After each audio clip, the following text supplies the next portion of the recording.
Good evening, everybody, and welcome to Colledge Facebook Live. This is a series dedicated to bringing parents and families better information about higher education and better access to college admissions. I'm Kelsey Tarosian. Tonight, we are absolutely thrilled to welcome you and very, very excited about our upcoming discussion about the importance of college admissions and the holistic review with admissions veteran Gary Clark, Director of Undergraduate Admissions at UCLA.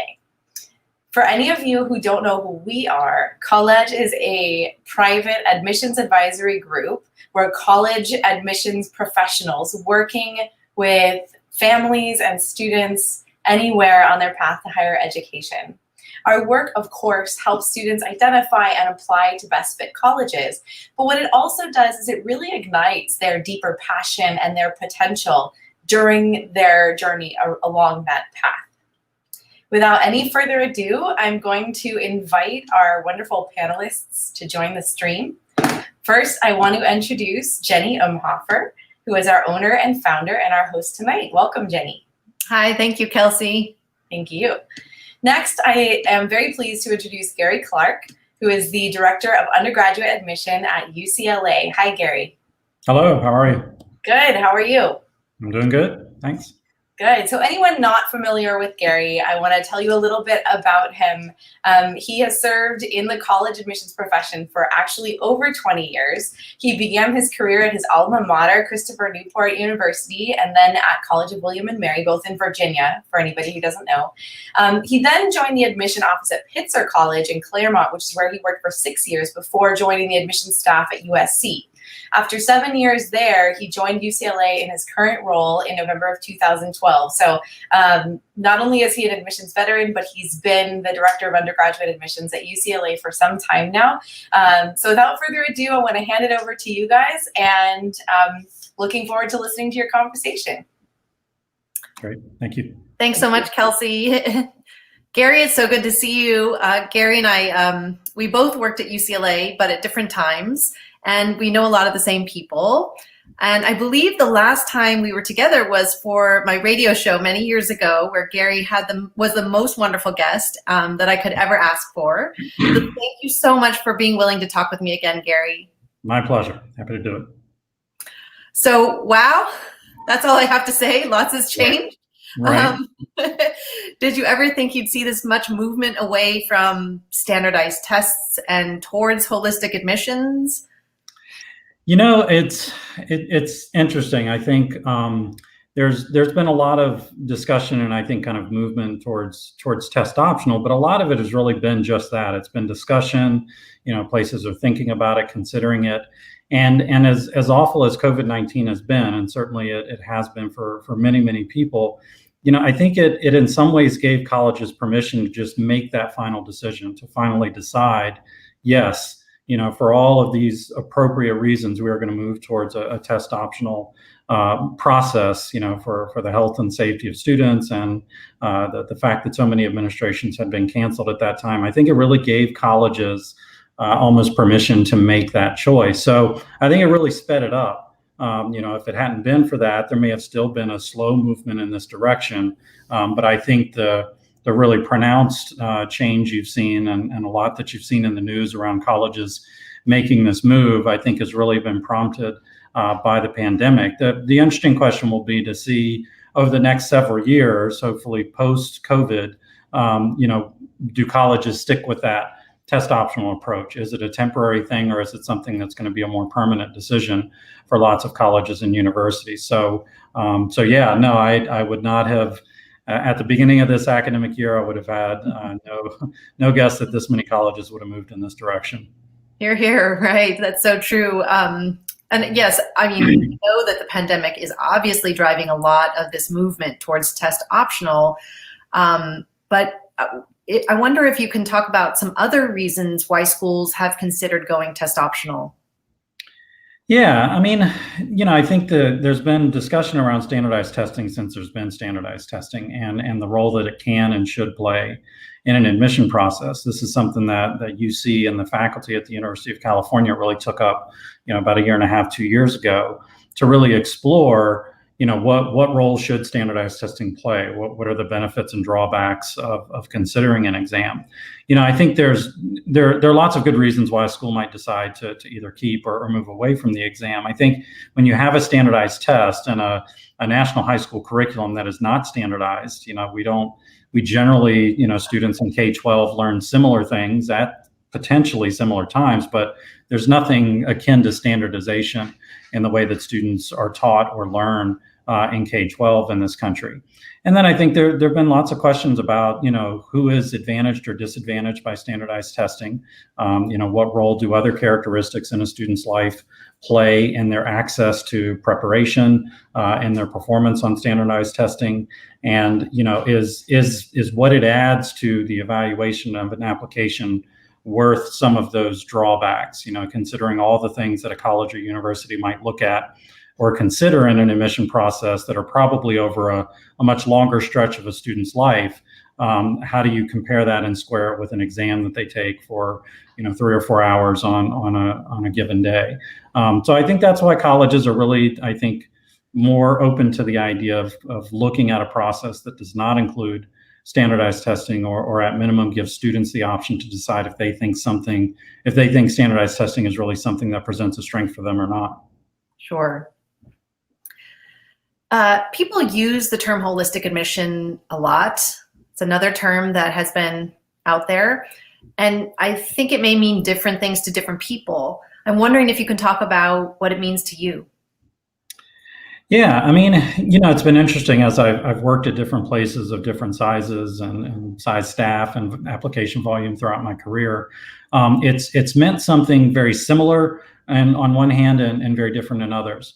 I think what it means is that the college or university is committed to a process that they're really reading and considering the whole application. And I think that may sound like a very simple statement, but it's something that really takes a lot of commitment on the part of colleges and universities to do. The volume of content that we have to consume in a fairly limited time frame, puts a lot of pressure on an institution to really stick to those values.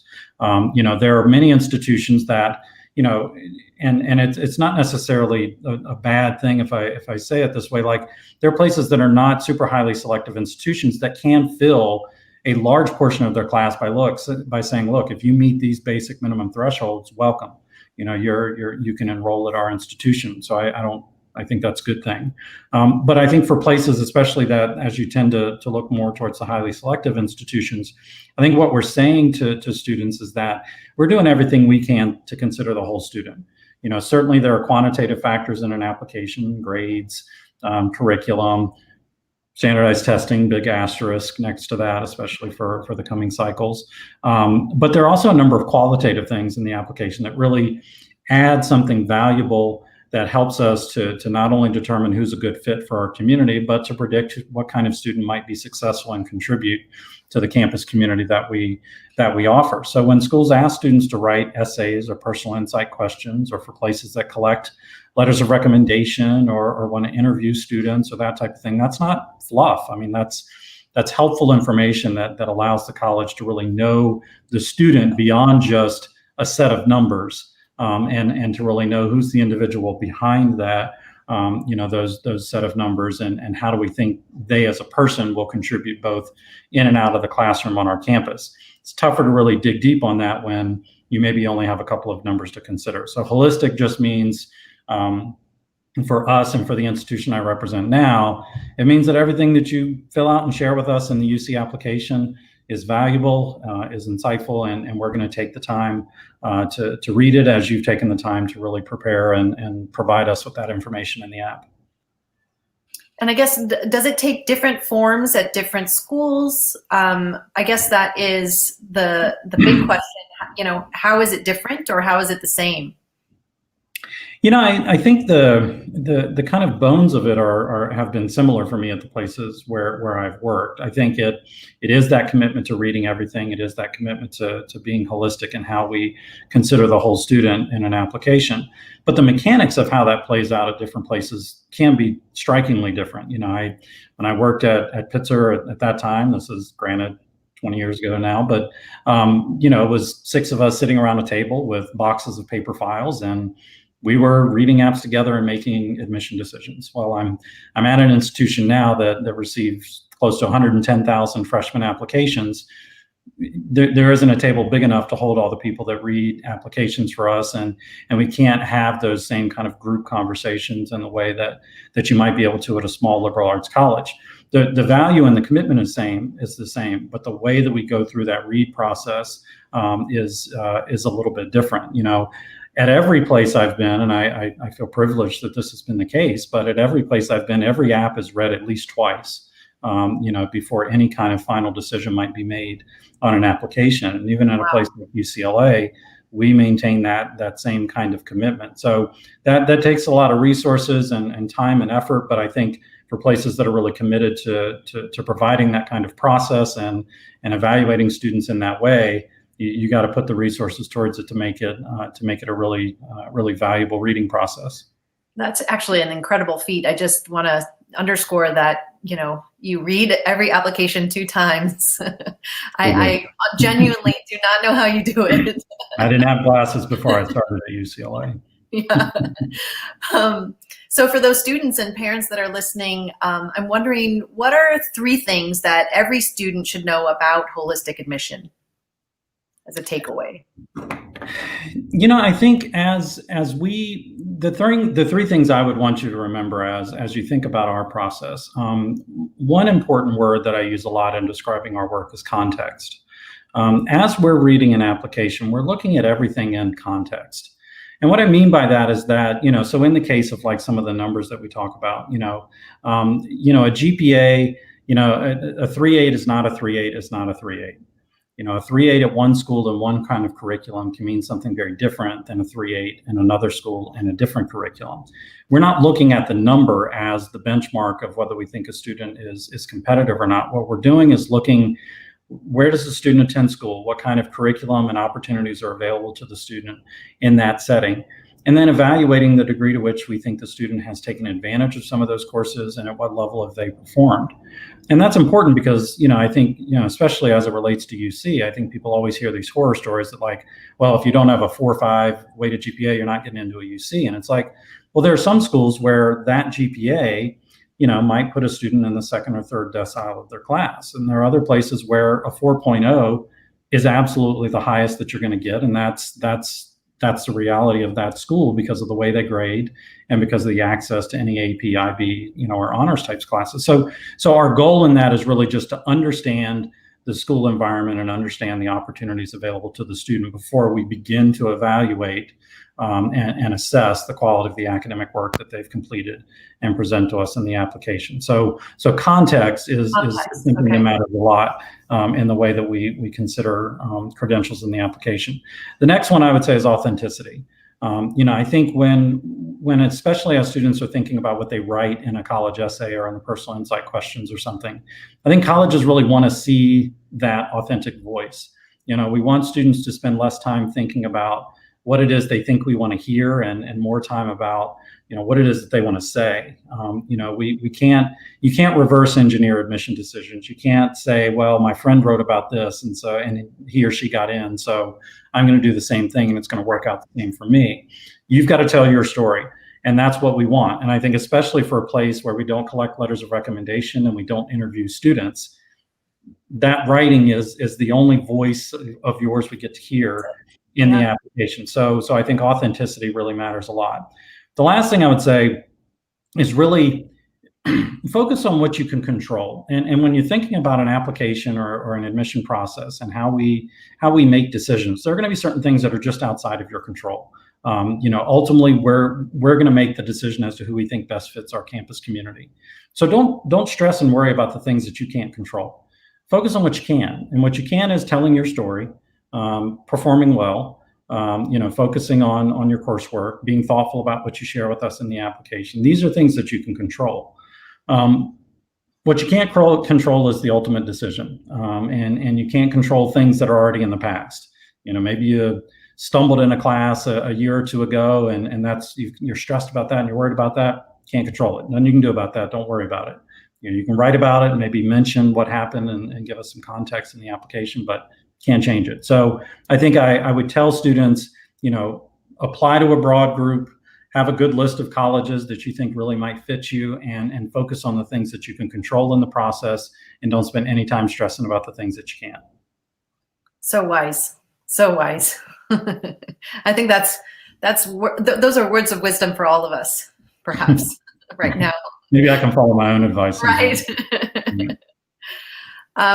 What kinds of students would you say truly benefit from a move away from tests and towards holistic admissions?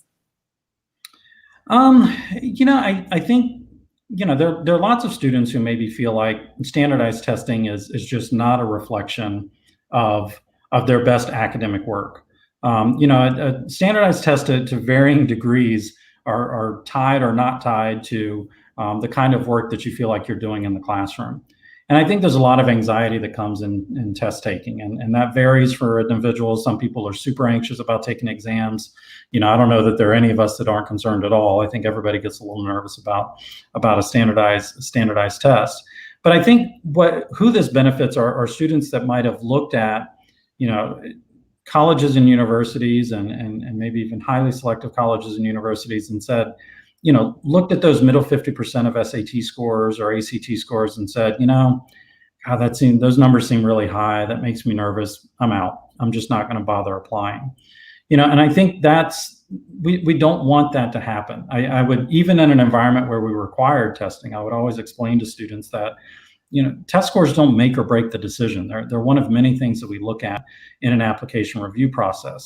And even now, I think in a test optional environment, we want students to know that if this is something that, is real stress inducing for you, or you feel like this is, you're concerned about safety of going to sit for an exam, I will tell you openly, I don't want you to risk your health or safety to sit for a standardized testing exam for my institution. I think if you have a score and you think it's something that represents you well, feel free to submit it. Optional means optional. If you want to submit it and you think it reflects your abilities, go for it. If you don't, please don't. Don't submit the score, and certainly don't try and make some effort to drive to some other part of California or get on an airplane or stress about sitting for an exam, and is it safe in there, and are the conditions healthy and safe for those taking the exam. Like that's the kind of thing I really want students to avoid. So, I think in this, especially here and now, I hope that test optional benefits students by taking that layer of stress away. Whether you feel like testing is your thing or not, you now have the option to say, I'm going to completely opt out of even taking the exam and allow the rest of my application to speak for itself. Wonderful. That's very helpful, Gary. I want to return to something you were touching on earlier. When I worked at UCLA, I would read about 1,000 applications a year, and that's nothing at all. That's just a tiny tip of the iceberg compared to, I think you said 110,000 applications plus per year. Yep. Can you talk a little bit about how you manage a meaningful holistic admissions review? And I think you call it comprehensive review. Maybe you could define comprehensive review for us and talk a little bit about UCLA. Yeah. So UC will often use these terms interchangeably, and I think it's good to distinguish what each of them means. So comprehensive review, the University of California, the faculty for UC have essentially approved 14 criteria that they say that each of the campuses within the system can consider in making admission decisions for first-year freshman applicants. And you can find this online, and it lists all the 14 criteria. None of it will be particularly surprising. As you read through the list, you're like, oh yeah, that makes sense. Oh yeah, that makes sense. These are things that basically give us permission to go well beyond what would have been like an academic index of GPA and test scores, to look at all these other factors and criteria that might help to inform us of who the student is and how they might fit with our particular campus. So those are kind of the what of admission within UC. Holistic review is really the how. It's the how each campus, and each campus might do this a little bit differently, how those campuses take those different criteria, put them together in the application, and then review them and ultimately make admission decisions. How do we consider them? How do we present them to our readers? what are the things that we're really valuing in our review and decision-making process. And they all matter. They all contribute. I think for us, I mentioned that we're going to read every application twice, but we have a small army of people that really read applications for UCLA. These are certainly my staff. We have high school counselors, retired high school counselors, who go through a really rigorous training program before we cut them loose to actually read applications. And that 2 review process is a nice check and balance in the sense that, if Jenny reads the application first and I read it after her, I can't see how she evaluated the application. So there are 2 independent blind reviews of the application. We start reading applications right after that November 30th deadline, and we don't stop until late March. And it takes all that time for us to get through all of those reviews of the application, because if the first 2 readers really don't agree and they kind of evaluate the application very differently, it'll be read by a 3rd reader. So it takes time to do that. And if we're going to do it in a way that we're really reading the content of what students are providing in the app, we have to provide the time for our readers to do that. So I think it's tough, and I don't pause at saying that at all. It's really, really tough. Because as applications go up, nobody's given us more days in the calendar. No. We add more hours to the day. It's still, we still commit to getting decisions out, by that late March time period when we release our decisions. And we haven't talked much here, but in addition to those 110,000 freshman apps, we get about 26,000 transfer applications that we're reading in essentially the same kind of time frame and release those decisions about a month after we release our freshman decision. So it's a huge lift, but there are a few things I'm more proud of that we do at UCLA than really commit to that very thorough kind of read process. Wow. So you basically don't sleep. Is that what is it, November through March? We talk about that time. We talk a lot about self-care, but the working hours have to be pretty focused. Yeah. Sort of to switch topics or switch gears a little bit, I was reading a little bit about how Prop 209 might be under appeal at the state level for consideration. I'm wondering if you can share your thoughts on this and how this might impact the comprehensive review in the UC system. Sure. So, for anybody who might not be aware, Proposition 209 is essentially a state referendum that was passed in the late 90s, I think 96 or 97, that precludes any state entity in California, including universities, from considering race, ethnicity, or gender in making any kind of admission decision. So currently, it's not something our readers aren't able to know whether, whatever a student's background is. It's not something that we can actively consider or attend to in either the reading of applications or in making admission decisions. So, that's the current environment that we're in, especially gender as well, women in engineering. That's not something that we can really advocate for or attend to in a specific way in the review process. But I think it's certainly the case that we and all of the UCs value diversity a great deal in our undergraduate experience in all its forms: race, ethnicity, gender, sexual orientation. We really want students from all walks of life to be a part of our community, because we think that really adds to the value and richness of those discussions that happen in our classes. If it were to be repealed, by the voters, then that would essentially just allow the University of California or Cal States or any state entity to decide how they might consider diversity in the context of their admission process. So it would essentially just, the characteristics that we're considering now are here, but if that's repealed, it'll allow us to consider those in a broader context and really, consider, diversity or gender in the case of a program that might be underrepresented for women in the process. So it'll be interesting to see. I think it's going to be on the ballot in November. Is that correct? It is. So it'll be on the ballot in November, and we'll see how it goes. Of all years. I can't believe it. Absolutely. Wow. Thank you for that. Thanks so much for your insights. I appreciate it. Yeah. So, and then the other topic I wanted to ask you about, the pandemic, has brought about all these changes in college admissions. But before the pandemic came along, there was something called the college admissions scandal. Certainly not a laughing matter at all. How has the admissions process changed as a result of the scandal? Well, so this was the Varsity Blues scandal that was in the news for some time, and it still pops up in the news from time to time. So what I'll say about that is this: I think, especially as a public institution, the accountability that comes with being a public institution is critical. And I think when Varsity Blues happened and the involvement that UCLA had in that, I will say it was an athletic scandal. It was not an admission scandal. It wasn't anything that really involved, my staff or my office. But certainly, it was a process that we are actively involved in and responsible for.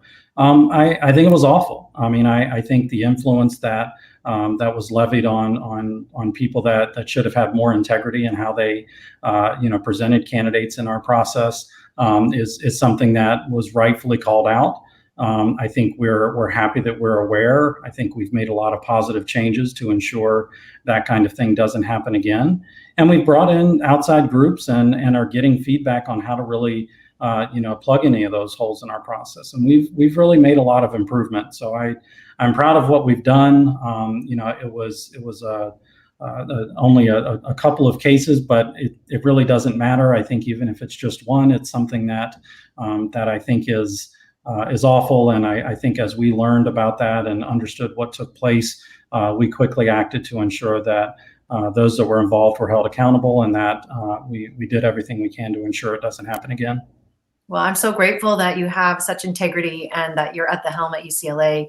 It sort of harkens back to what you mentioned earlier about authenticity and the importance of being yourself and presenting who you really are and trusting that that is enough, and that if you have a good list and if you apply broadly, you will find yourself in the right place. Yeah. So with that, I just want to say thank you so much, Gary. I'm going to allow Kelsey to come on back into the studio and see if there's any questions that our listeners might have. Wow, so many words of wisdom. First from Gary and then from Jenny just now, trusting that you're enough. I think it's a lifelong project for all of us. So thank you guys so much for sharing such insightful, valuable kind of behind the scenes knowledge. And I want to encourage everybody who's watching to please consider the questions that you still have remaining, because I can almost guarantee you that if you have a question, somebody else probably has it too.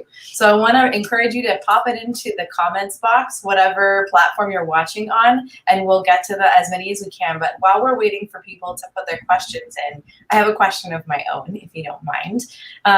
In my work with students, I work with a lot of students, and basically two things they're really worried about right now this year. Number one is the test optional movement. And I really appreciate, I think that what you guys spoke to tonight was directly at the heart of what students are worrying about. And if they're not worrying about it, what maybe they should reconsider with travel plans and doing things to get test scores in when they really don't need to. But the second thing that I get a lot of questions about is regarding also COVID-19, regarding, they had all these great plans for summer and they got canceled, and they're really disappointed that they can't show those in the activities section.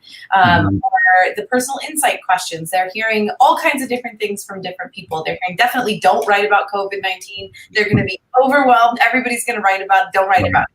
Or it's New York. No, I have to write about it. Don't I have to write about it? But do I have to write about it? So I'm wondering if you could give us some insight about those two things, how to address the things you wanted to do and you couldn't do, or like your kind of change in your time, and then also the writing piece, of course. Sure. No, I appreciate you asking that, because it is something we're getting questions about quite a bit. So to the first point, I would say, first I really feel for students. I feel for faculty, parents who, home became the classroom, very unexpectedly, teachers who had to adapt their lesson plans to being administered online. It's all really challenging, but certainly I feel for the students, because they had to adapt as well. And a lot of the things, that help to give them the energy to focus and do well academically, a lot of students get that energy from some of the other things that they do outside of class, whether it's activities or involvement, things that they're doing that really, really fuel them in a lot of ways and that they're really passionate about. And many of those things have been taken away from students. And that's tough, So first, I want you to know that I and my office and college and admission officers across the country get it. Like we know that this spring and summer is unlike any spring and summer that really anybody has ever experienced. And so we know those limitations are in place. And we recognize it. We're not secretly looking for the student who managed to maneuver their way into that internship over the summer, or a student who somehow found a way to stay involved in this virtually and their friends didn't. That's we get that spring 2020 and summer 2020. There's a big old asterisk associated with those two terms for everybody. So I feel for you. We feel for you.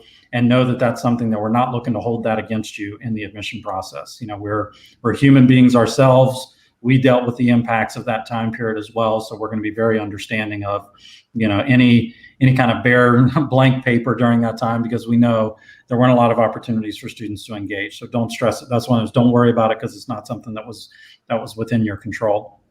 In terms of writing, I would say in the UC app, so in the Common Application, they've, I think, provided a prompt for students to be able to respond to anything related to COVID-19 that they want to share.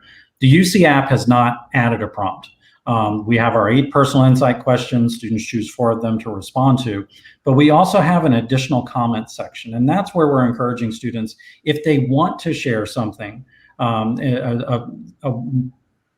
some example that in which COVID-19 has impacted them directly, they can do that in the additional comment section. But I want to be clear that we don't expect students to do that. If you have been impacted, heaven forbid, you or a family member has been directly impacted by COVID, maybe somebody's lost wages or lost a job, that had an impact on your life in some specific way, absolutely, you should feel comfortable sharing that. But I want everybody else to hear, if that's not you, and it's just been, this has been tough, because it has been tough for everybody, don't feel like you have to write about that. Like, don't feel like you have to manufacture, a COVID essay if there isn't something that immediately springs to mind as, this is how it impacted me and my family. Wonderful. That's hugely helpful. And I really hope that everybody out there takes Gary's words to heart. It's all about that authenticity piece, it sounds like. And the other thing to remember is that these admissions offices, these schools, they're full of real people. And they're all in these jobs because they really actually do care. And you can see that from Gary, but I think that that's true in general in the field. So these are not people who are looking for robot teenagers. They're looking for real people experiencing real things, and they really feel for you. And so just keep that in mind.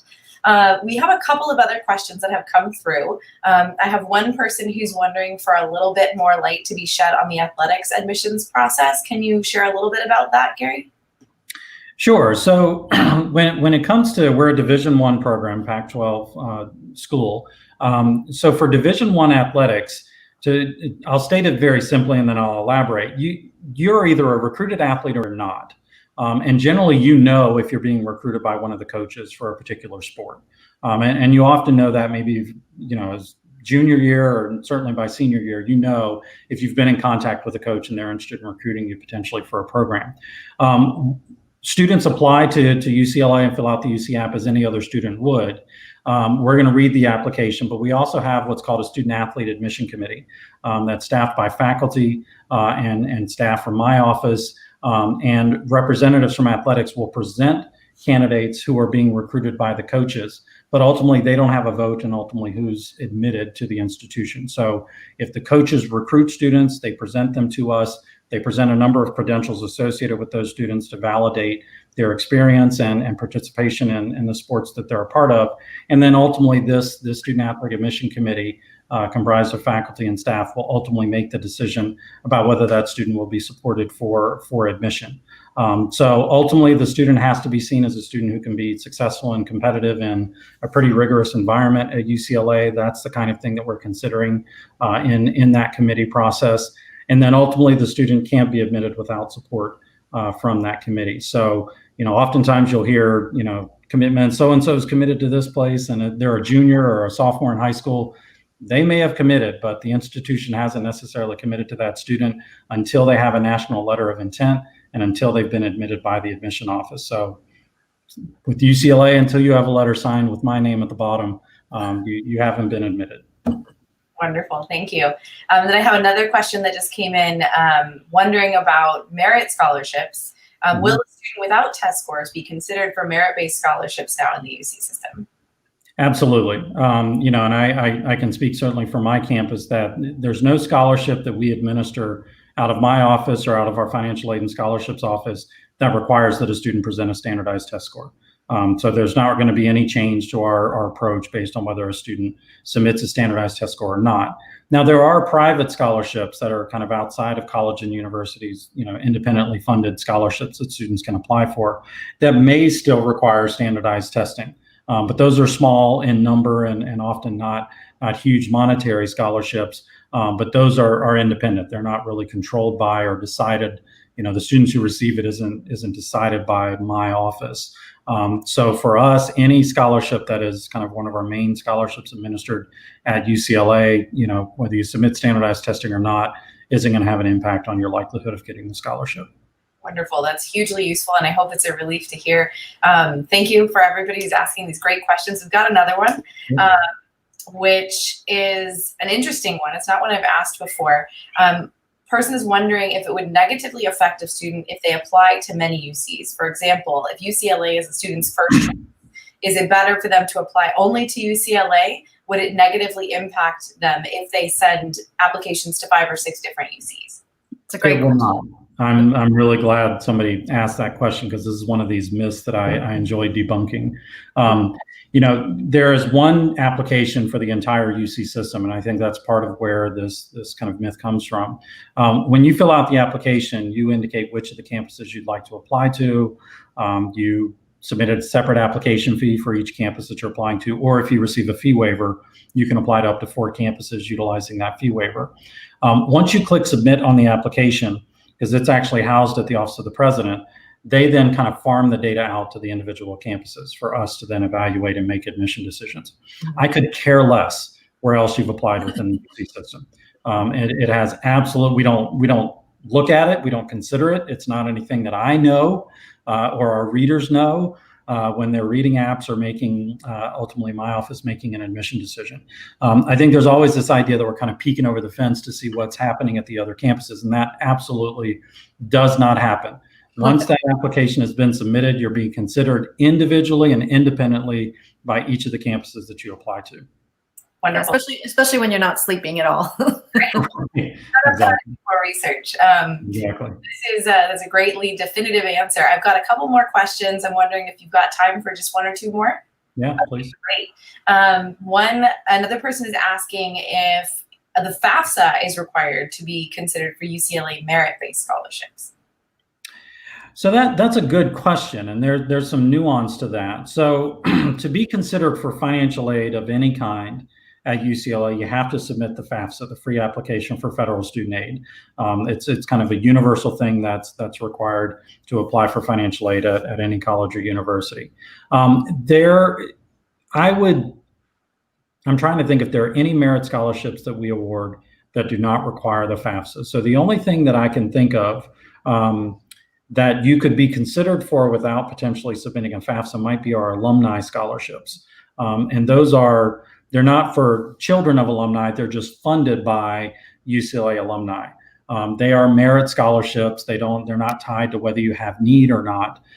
So that's a scholarship that a student could be considered for without having submitted a FAFSA.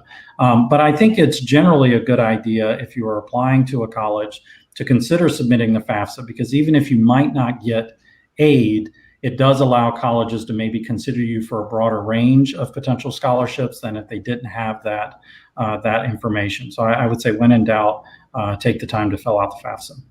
Wonderful. And then I've got one more so far. Nothing else has come in yet.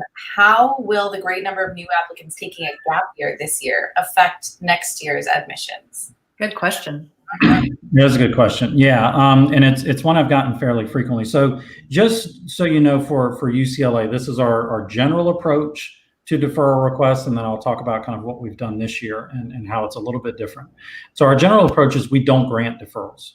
The only times we will grant a deferral is in cases of like military service, or if there's a religious commitment of some kind on the part of the student, or if, heaven forbid, there's some real health issue that's happening that precludes a student from enrolling in the fall.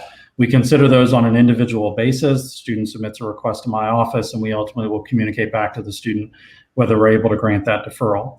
Now, in this year, with the impact of COVID-19, we've extended that to a degree to say that if a student or their family has been impacted by COVID specifically, similar to what I said before, either the health of the student or their family, or a loss of wages or a job as a result of the pandemic, then we're also considering those requests and making accommodations in a number of cases for students that request that. We are not deferring students who say, I would prefer to be in person versus online.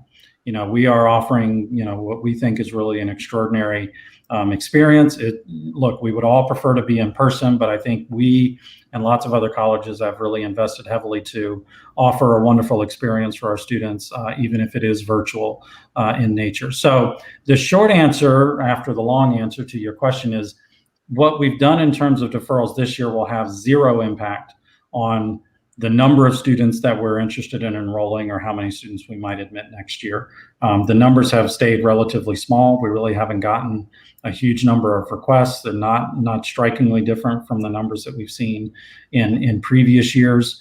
And I think that's because almost all colleges and universities are approaching this year in a way that's virtual in some way.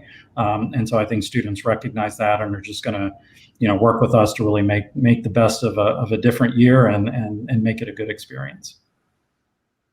Wonderful. Thank you.